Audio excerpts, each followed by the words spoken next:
Super Mayhem.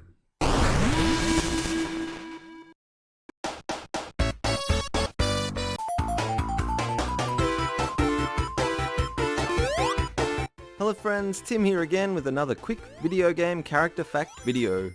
Today we are going to attempt moving at a reasonably fast pace and tackle some history of that wonderful blue Sega mascot, Sonic. Unfortunately he is a hard man to catch and his talent agent was quite the scatterbrain too. So here is my attempt at giving you some brief insights into the history and some facts of that red-shoed spiked hedgehog. My apologies in advance to the die-hard Sonic fans though. It's no great secret that Sonic, or Sonic the Hedgehog as he is trademarked, was Sega's answer to Nintendo's mascot Super Mario. At the time, Sega was looking for a change-up from their already established character Alex Kidd, which I'm sure many of you have fond memories of too. Unlike Mr. Miyamoto being the brains behind the character Mario, many programmers were involved in the creation of Sonic. However, generally the programmer Yuji Naka and the artist Naoto Oshima are the duo that are normally credited with Sonic's creation. Most people assume that Sonic's debut was on the 23rd of June 1991 in the self-titled game Sonic the Hedgehog on the Genesis. But in actual fact, Sonic had made a cameo earlier in a game called Radmobile, where he appeared as an air freshener hanging in the car. Sonic Fresh. Since his humble, well-centered beginnings, Sonic has grown to be one of the most iconic video game characters of all time, with combined total game sales of over 80 million units. Not bad for a speedy blue-haired hedgehog. Interestingly, Sonic Canon has consistently stated that Sonic the Hedgehog is only 15 years old. Even in the game Sonic Generations, where Sonic had a birthday, he still had only turned 15 years old. So maybe Sonic ran so fast he somehow managed to go back in time and stay at a constant age? I don't know, but this essentially means that Sonic's real-life lifespan is older than the character's actual age. So make of that what you will, because it confuses the crap out of me. Sonic is actually so popular that in 1993 he was the very first video game character to have a balloon in the Macy's Thanksgiving Day Parade.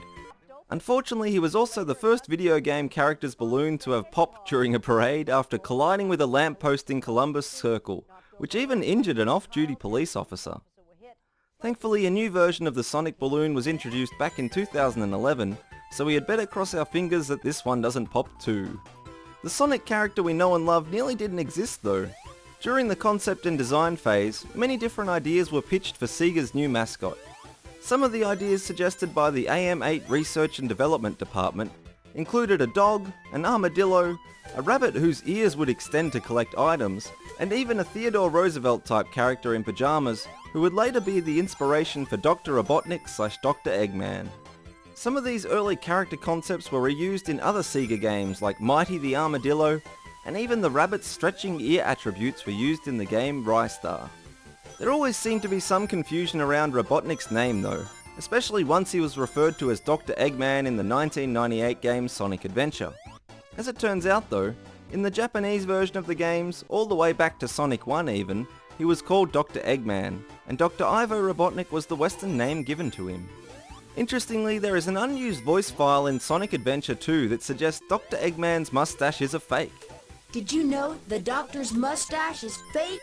It's believed this voice was removed from the game as Sega didn't want this odd fact to become part of the already rich Sonic lore.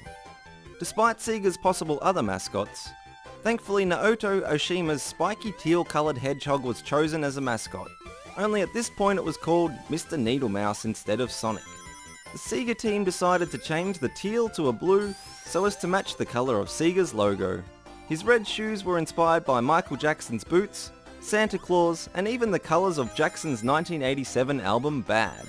Sonic's personality also has evolved and was inspired by Bill Clinton's Get It Done attitude. I did not go fast with Miss Lewinsky. The actual name Sonic came from his supposed ability to run at the speed of sound and beyond whilst having lightning-fast reflexes, which is comparable to a sonic boom, I guess. Interestingly, the token skid sound that Sonic makes was actually taken and slightly changed from another Genesis game called Outrun. On a side note, whilst we are talking about sounds, Sonic's current voice in English is done by Roger Craig Smith, but overall Sonic has had at least 7 other people doing his voice. If you ever wondered why Sonic can't swim too well, it's because of a mistaken assumption by the developer Yuji Naka, who thought that all hedgehogs could not do so. Man, those water levels would have been a whole lot easier if Sega had double-checked their facts.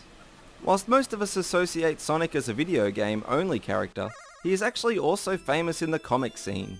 Sonic is featured in 2 different manga, one simply called Sonic the Hedgehog, and the other was short stories compiled into 2 separate volumes, one called Dash and Spin, and the other called Super Fast Sonic. If that wasn't awesome enough, in 2013 Archie Comics even released a 12-part crossover that featured both Mega Man and Sonic. In fact, in 2008, the Sonic comic books released by Archie were recognised by the Guinness World Records as the longest running comic based on a video game. With the vast selection of Sonic comics, we can also learn a lot more about the lore of the Sonic universe. One such comic describes Sonic's origins where there was a weird lab accident that involved a hamster wheel and some sneakers. This accident somehow even turned Sonic's normal brown hair into blue fur and also gave him his token super speed. Interestingly, the only Sonic game that has followed the Archie comic series canon was Sonic Spinball, and this is only because of cameos from both Sally and Bunny, and even then they only appeared in the bonus stages. Going back again to where it all started, the original Sonic the Hedgehog game on the Genesis was started with a group of just 15 people. This group went on to name themselves the Sonic Team. Whilst this group has grown and changed over time, the Sonic Team still operates to this day and is in charge of everything from game design to merchandising.